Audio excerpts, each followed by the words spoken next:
दोस्तों, पिछले कुछ सालों में दुनिया ने युद्ध का ऐसा चेहरा देखा है जिसने हजारों साल पुरानी सैन्य रणनीतियों को पूरी तरह बदल कर रख दिया। कभी युद्ध की ताकत टैंकों को माना जाता था, फिर लड़ाकू विमानों ने युद्ध का स्वरूप बदल दिया। उसके बाद लंबी दूरी की मिसाइलों ने पूरी दुनिया को अपनी ताकत दिखाई। लेकिन आज हालात ऐसे हैं कि करोड़ों रुपए की मिसाइलों से भी ज्यादा चर्चा एक ऐसे हथियार की हो रही है जो देखने में छोटा है, कीमत में सस्ता है, लेकिन तबाही ऐसी मचा सकता है जिसकी किसी ने कल्पना भी नहीं की थी। रूस यूक्रेन युद्ध हो, इजराइल और ईरान के बीच टकराव हो, या फिर दुनिया के किसी भी आधुनिक युद्ध की बात हो, हर जगह एक चीज सबसे ज्यादा दिखाई दी और वह थी कामिकाज ड्रोन। इन ड्रोन ने पूरी दुनिया को यह समझा दिया कि आने वाले समय में युद्ध सिर्फ मिसाइलों से नहीं बल्कि हजारों ड्रोन के झुंड से भी लड़े जाएंगे। दोस्तों, आपने पिछले कुछ वर्षों में एक नाम सबसे ज्यादा सुना होगा, शाहिद 136। ईरान का यही कामिकाज ड्रोन दुनिया की सबसे बड़ी सेनाओं के लिए नई चुनौती बन गया। इसने यह साबित कर दिया कि अगर रणनीति सही हो तो कम लागत वाला ड्रोन भी करोड़ों डॉलर के एयर डिफेंस सिस्टम और सैन्य ठिकानों को चुनौती दे सकता है। यही वजह है कि आज अमेरिका, रूस, चीन, तुर्की, इजराइल और यूरोप के कई देश बड़ी संख्या में ऐसे ड्रोन विकसित कर रहे हैं। लेकिन अब सबसे बड़ा सवाल यह है कि अगर पाकिस्तान भी बड़ी संख्या में ऐसे ड्रोन अपनी सीमा पर तैनात कर दे, अगर चीन लद्दाख और अरुणाचल के सामने अपनी ड्रोन सेना उतार दे, तो क्या भारत के पास उसका जवाब है? क्या भारत भी अब उसी कैटेगरी का ऐसा हथियार बना चुका है जो दुश्मन के इलाके में घुसकर बिना किसी पायलट को खतरे में डाले सटीक हमला कर सके? लेकिन दोस्तों, वीडियो में आगे बढ़ने से पहले अगर आपको भारतीय वैज्ञानिकों और आत्मनिर्भर भारत की इस नई रक्षा यात्रा पर गर्व है तो वीडियो को लाइक जरूर करें और कमेंट बॉक्स में पूरे गर्व के साथ जय हिंद लिखें।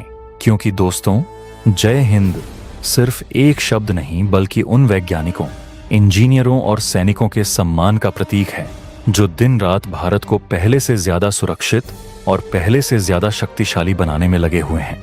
दोस्तों, इस सवाल का जवाब अब धीरे धीरे सामने आने लगा है, क्योंकि भारत ने भी अब भविष्य के युद्ध को ध्यान में रखते हुए एक ऐसे स्वदेशी ड्रोन पर काम तेज कर दिया है जिसकी चर्चा रक्षा क्षेत्र में तेजी से हो रही है।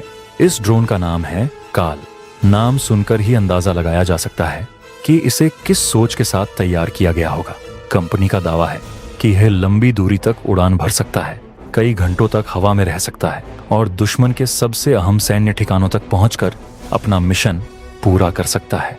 अगर यह अपनी पूरी क्षमता के साथ भारतीय सेना का हिस्सा बनता है तो सीमा पर स्ट्राइक करने का तरीका पहले जैसा नहीं रहेगा। सबसे दिलचस्प बात यह है कि भविष्य में सरकार की मंजूरी मिलने के बाद इसे मित्र देशों को निर्यात करने की भी तैयारी की जा रही है। लेकिन दोस्तों, यह सिर्फ एक नए ड्रोन की कहानी नहीं है, यह उस बदलते भारत की कहानी है जो कभी रूस से लड़ाकू विमान खरीदता था, इजराइल से मिसाइल सिस्टम खरीदता था और दुनिया के बड़े देशों की ओर रक्षा तकनीक के लिए देखता था। लेकिन आज वही भारत अपने देश में ऐसी तकनीक विकसित कर रहा है जिसे दुनिया का रक्षा बाजार भी गंभीरता से देख रहा है। पिछले कुछ वर्षों में भारत ने missile, radar, artillery gun, bullet proof system और अब आधुनिक ड्रोन जैसी तकनीकों में जिस तेजी से काम किया है, उसने यह साफ संकेत दे दिया है कि आने वाले समय में भारत सिर्फ हथियार खरीदने वाला देश नहीं रहेगा बल्कि आधुनिक हथियार बनाने और उन्हें दुनिया तक पहुंचाने वाले देशों की सूची में अपनी जगह मजबूत करेगा। अब सवाल यह है कि आखिर काल में ऐसा क्या खास है कि इसकी तुलना ईरान के मशहूर शाहिद 136 से की जा रही है। वन वे अटैक ड्रोन आखिर होता क्या है? यह सामान्य ड्रोन से कितना अलग है? क्या वास्तव में ये लगभग 1000 किलोमीटर दूर बैठे दुश्मन तक पहुंच सकता है? और अगर यह भारतीय सेना में शामिल हो जाता है तो पाकिस्तान सीमा से लेकर चीन के सैन्य ठिकानों तक भारत की स्ट्राइक क्षमता में कितना बड़ा बदलाव आ सकता है? आज की इस वीडियो में हम इन सभी सवालों का विस्तार से जवाब जानेंगे और समझेंगे कि भविष्य का युद्ध आखिर किस दिशा में आगे बढ़ रहा है। दोस्तों, जरा एक पल के लिए कल्पना कीजिए कि भारत और पाकिस्तान के बीच अचानक तनाव अपने चरम पर पहुंच जाता है। सीमा पर दोनों देशों की सेनाएं पूरी तरह अलर्ट हैं। रात के अंधेरे में पाकिस्तान अपने एयरबेस से लड़ाकू विमान नहीं उड़ाता बल्कि सैकड़ों छोटे छोटे कामिकाज ड्रोन भारतीय सीमा की ओर भेज देता है। इन ड्रोन का मकसद किसी शहर पर हमला करना नहीं, बल्कि सीमा के पास मौजूद रडार स्टेशन, सेना के कमांड सेंटर, गोला बारूद डिपो और एयर डिफेंस सिस्टम को निशाना बनाना है। क्योंकि आधुनिक युद्ध में सबसे पहले दुश्मन की आंखें और कान बंद किए जाते हैं, ताकि उसके बाद बड़े हथियारों से हमला करना आसान हो जाए। पिछले कुछ वर्षों में दुनिया ने यही रणनीति यूक्रेन युद्ध से लेकर मिडिल ईस्ट तक कई बार देखी है, और इसी वजह से आज लगभग हर बड़ी सेना अपनी पूरी युद्ध नीति बदल रही है। यही कारण है कि अब केवल लड़ाकू विमान या बैलिस्टिक मिसाइल होना पर्याप्त नहीं माना जाता। आज जरूरत ऐसे हथियारों की है जो कम लागत में बिना किसी पायलट की जान जोखिम में डाले सैकड़ों किलोमीटर दूर तक जाकर दुश्मन के सबसे महत्वपूर्ण ठिकानों पर हमला कर सकें। यही काम करते हैं वन वे अटैक ड्रोन, जिन्हें लॉटरिंग म्यूनिशन या कामिकाज ड्रोन भी कहा जाता है। सामान्य ड्रोन की तरह इन्हें वापस लौटने के लिए नहीं बनाया जाता। इनका पूरा मिशन सिर्फ एक होता है, अपने लक्ष्य तक पहुंचना और उसी पर जाकर खुद को विस्फोट के साथ समाप्त कर देना। यानी यह खुद भी हथियार है और खुद ही उस हथियार को लक्ष्य तक पहुंचाने का माध्यम भी है। दोस्तों, अब यहीं पर भारत का नया ड्रोन काल चर्चा में आता है। कंपनी के अनुसार इसे आधुनिक युद्ध की जरूरतों को ध्यान में रखकर विकसित किया गया है। दावा किया गया है कि यह लगभग 1000 किलोमीटर तक उड़ान भर सकता है, लगातार कई घंटों तक हवा में रह सकता है और लगभग 50 किलोग्राम तक का पेलोड लेकर अपने लक्ष्य तक पहुंच सकता है। इसके अंदर ऑटोमेटिक नेविगेशन सिस्टम दिया गया है, यानी एक बार मिशन की जानकारी फीड कर दी जाए तो यह अपने तय रास्ते पर खुद आगे बढ़ सकता है। यही वजह है कि इसे दुश्मन के airbase, command centre, radar station, गोला बारूद डिपो और दूसरे महत्वपूर्ण सैन्य ठिकानों पर हमले के लिए उपयोगी माना जा रहा है। हालांकि ये सभी क्षमताएं कंपनी द्वारा बताए गए दावों पर आधारित हैं और अंतिम परिचालन प्रदर्शन परीक्षणों तथा उपयोगकर्ता मूल्यांकन पर निर्भर करेगा। लेकिन दोस्तों, अब आपके मन में एक और सवाल जरूर आ रहा होगा, आखिर पूरी दुनिया इस ड्रोन की तुलना ईरान के मशहूर शाहिद 136 से ही क्यों कर रही है? क्या दोनों की ताकत बिल्कुल एक जैसी है? क्या भारत ने शाहिद ड्रोन की कॉपी बना दी है? इसका जवाब है नहीं। दोनों का डिजाइन, इंजन, इलेक्ट्रॉनिक सिस्टम और ऑपरेशनल कॉन्सेप्ट अलग हो सकते हैं, लेकिन जिस श्रेणी में यह ड्रोन आते हैं वह लगभग एक जैसी है। दोनों का उद्देश्य कम लागत में लंबी दूरी तक जाकर दुश्मन के महत्वपूर्ण ठिकानों को निशाना बनाना है।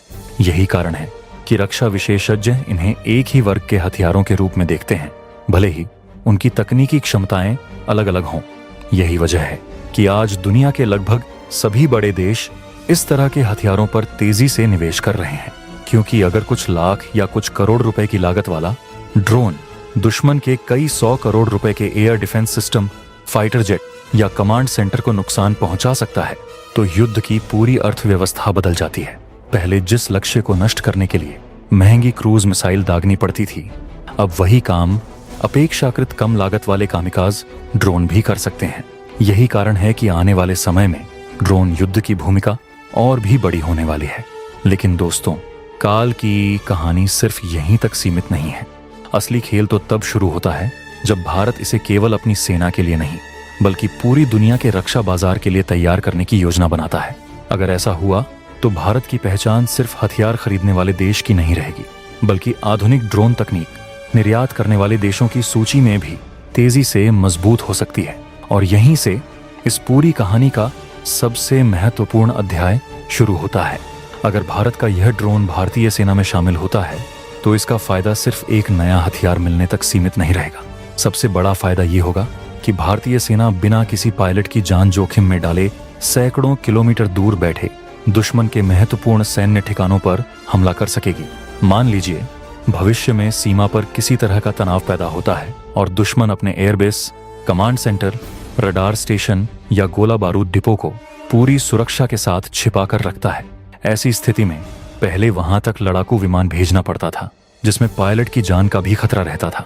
लेकिन अगर इसी तरह का लंबी दूरी का कामिकाज ड्रोन उपलब्ध हो तो उसे पहले भेजकर दुश्मन के एयर डिफेंस सिस्टम, रडार और महत्वपूर्ण सैन्य ठिकानों को निशाना बनाया जा सकता है। इसके बाद बाकी सैन्य अभियान पहले की तुलना में कहीं ज्यादा आसान हो सकते हैं। यही कारण है कि आधुनिक युद्ध में ऐसे ड्रोन को भविष्य का गेम चेंजर माना जा रहा है। यही वजह है कि आज दुनिया की लगभग हर बड़ी सेना बड़ी संख्या में कामिकाज ड्रोन अपने बेड़े में शामिल कर रही है। रूस ने यूक्रेन युद्ध में इनका इस्तेमाल किया। यूक्रेन ने भी अलग अलग प्रकार के लंबी दूरी के ड्रोन का उपयोग किया। मिडिल ईस्ट के संघर्षों में भी इनकी भूमिका लगातार बढ़ती दिखाई दी। इन सभी घटनाओं ने दुनिया को एक बात साफ बता दी कि आने वाले समय में युद्ध केवल महंगे लड़ाकू विमानों या मिसाइलों से नहीं जीते जाएंगे, बल्कि कम लागत वाले स्मार्ट हथियार भी बड़ी भूमिका निभाएंगे। यही बदलती हुई सैन्य सोच भारत भी समझ चुका है और इसी कारण पिछले कुछ वर्षों में देश के अंदर drone, counter drone, electronic warfare और आर्टिफिशियल इंटेलिजेंस आधारित सैन्य तकनीकों पर तेजी से काम किया जा रहा है। लेकिन दोस्तों, इस पूरी खबर का दूसरा पहलू शायद इससे भी ज्यादा बड़ा है। यह कहानी सिर्फ भारतीय सेना की नहीं बल्कि भारत की रक्षा अर्थव्यवस्था की भी है। कुछ साल पहले तक भारत दुनिया के सबसे बड़े हथियार आयात करने वाले देशों में गिना जाता था। लड़ाकू विमान रूस से आते थे, मिसाइल सिस्टम इजराइल और दूसरे देशों से आते थे, कई महत्वपूर्ण रक्षा उपकरण विदेशों से खरीदने पड़ते थे। लेकिन अब तस्वीर धीरे धीरे बदल रही है। आज भारत मिसाइल बना रहा है, रडार बना रहा है, आर्टिलरी सिस्टम बना रहा है, बुलेट प्रूफ उपकरण बना रहा है और अब स्वदेशी ड्रोन तकनीक पर भी तेजी से आगे बढ़ रहा है। अगर इस तरह के प्लेटफॉर्म सफल होते हैं और आवश्यक सरकारी मंजूरियों के बाद मित्र देशों तक पहुंचते हैं तो यह भारत के रक्षा निर्यात को नई दिशा दे सकते हैं। यही आत्मनिर्भर भारत की सबसे बड़ी पहचान है कि देश केवल अपनी जरूरतें पूरी करने तक सीमित नहीं रहना चाहता, बल्कि वैश्विक रक्षा बाजार में भी मजबूत उपस्थिति दर्ज कराना चाहता है। दोस्तों, यही कारण है कि आज कई भारतीय निजी कंपनियां भी रक्षा क्षेत्र में तेजी से निवेश कर रही हैं। केवल एक ड्रोन बनाकर रुक जाने की बात नहीं है। Interceptor drone, FPV combat drone, counter drone system, electronic warfare platform, AI आधारित स्वार्म तकनीक और लॉजिस्टिक ड्रोन जैसे कई क्षेत्रों में लगातार काम किया जा रहा है। इसका मतलब साफ है कि भारत अब केवल वर्तमान के युद्ध की तैयारी नहीं कर रहा, बल्कि आने वाले 10 से 20 वर्षों के युद्ध की तकनीक आज से विकसित करने में जुट गया है। यही सोच किसी भी देश को रक्षा तकनीक में आत्मनिर्भर बनाती है। लेकिन दोस्तों, सबसे बड़ी बात यह है कि किसी भी आधुनिक हथियार की असली ताकत केवल उसकी रेंज या पेलोड नहीं होती। उसकी सबसे बड़ी ताकत होती है उसके पीछे खड़े वैज्ञानिक, इंजीनियर और वह पूरा इकोसिस्टम जो उसे विकसित करता है। आज भारत जिन नई रक्षा तकनीकों पर काम कर रहा है वे केवल एक कंपनी या एक प्रोजेक्ट की सफलता नहीं है। वे इस बात का संकेत है कि देश के अंदर रिसर्च, डिजाइन और मैन्युफैक्चरिंग की क्षमता लगातार मजबूत हो रही है। यही क्षमता आने वाले समय में भारत को रक्षा तकनीक के क्षेत्र में और आगे ले जा सकती है। तो दोस्तों, आज की इस पूरी कहानी से एक बात बिल्कुल साफ हो जाती है कि काल सिर्फ एक ड्रोन का नाम नहीं है। यह उस बदलते भारत का प्रतीक है जो अब युद्ध के बदलते स्वरूप को समय रहते समझ चुका है। अगर भविष्य में यह प्लेटफॉर्म भारतीय सेना की जरूरतों पर खरा उतरता है और बड़े पैमाने पर शामिल किया जाता है तो यह सीमा पर भारत की स्ट्राइक क्षमता को एक नया आयाम दे सकता है। और अगर इसके निर्यात का रास्ता भी खुलता है तो यह सिर्फ एक रक्षा उत्पाद नहीं रहेगा, बल्कि दुनिया को यह संदेश देगा कि भारत अब केवल हथियार खरीदने वाला देश नहीं, बल्कि आधुनिक रक्षा तकनीक विकसित करने और दुनिया तक पहुंचाने वाला देश भी बन रहा है। दोस्तों, आपको क्या लगता है, क्या आने वाले समय में भारत के स्वदेशी कामिकाज ड्रोन दुनिया के रक्षा बाजार में अपनी अलग पहचान बना पाएंगे? क्या भविष्य के युद्ध में ड्रोन की भूमिका लड़ाकू विमानों जितनी महत्वपूर्ण हो जाएगी? अपनी राय हमें कमेंट बॉक्स में जरूर बताइए। अगर वीडियो पसंद आया हो तो इसे लाइक और शेयर करना बिल्कुल मत भूलिए। चैनल पर नए हैं तो सब्सक्राइब कर लीजिए और बेल आइकन को ऑन पर जरूर सेट कर दीजिए ताकि भारत की रक्षा तकनीक और दुनिया की सबसे बड़ी सैन्य खबरों से जुड़ी हर जानकारी सबसे पहले आप तक पहुंचे। मिलते हैं अगली वीडियो में।